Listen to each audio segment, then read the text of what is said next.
a very valuable thing to our people and a major ingredient for development of any nation, and that is peace. And as we sojourn through the 2022 general elections, the message of peace and tranquility is one that is very loud in a nation that has some unfortunate outcomes after the elective processes in the past. Calls for peace have dominated the talk around the Republic among most Kenyans as the country steers into the election arena. Sasa nyinyi viongozi nawaomba jameni, mutulie, muende slow. Muombe, lakini musipiganishe hii watu. Musiruhusu damu imwagike. Wananchi wakiamua ni fulani, we mwingine tulia, safari ingine itakuwa yako, lakini usigonganisha wananchi. Na hawa wote ni wetu. Nyinyi ndio mtaamua.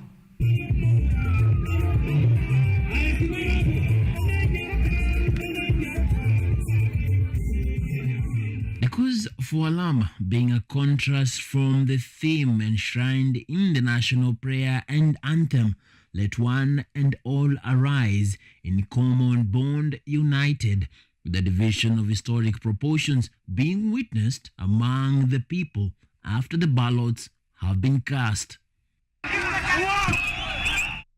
The 2007 polls for many mark a premise that many would like to forget, despite it being etched in the archives of history and standing out as a testament of the turkey matter of the transfer of power.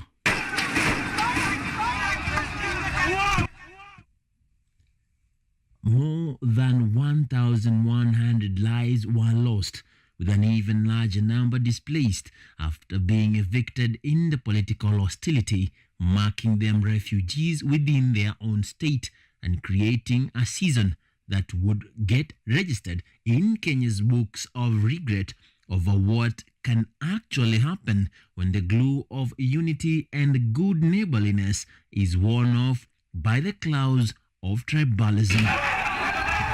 5 years after a coalition government was created to pacify the stalemate between the contesting rivals, fears of a repeat chaotic end were overtaken by a relatively peaceful power transition in 2013, with Uhuru Kenyatta and his deputy William Ruto securing office.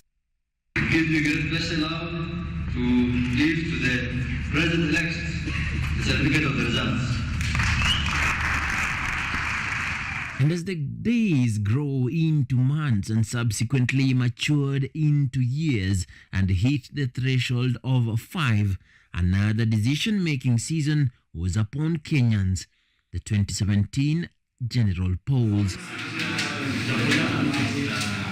This time around, the environment had an unpromising cloud of chaos, especially due to the heated dispute between the leading outfits that ended up at the corridors of the Supreme Court and subsequently a repeat election. Presidential election held on 8th August 2017 was not conducted in accordance with the Constitution and the applicable law, rendering the declared results invalid, null, and void.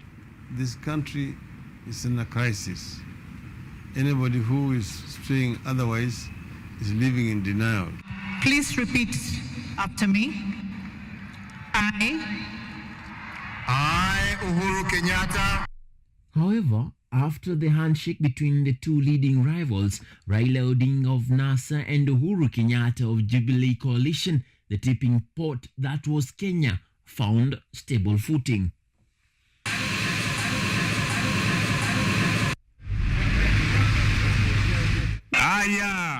It is understandable, therefore, that as the 2022 polls stream through, the call for peace is being relayed desperately by many within and outside the country.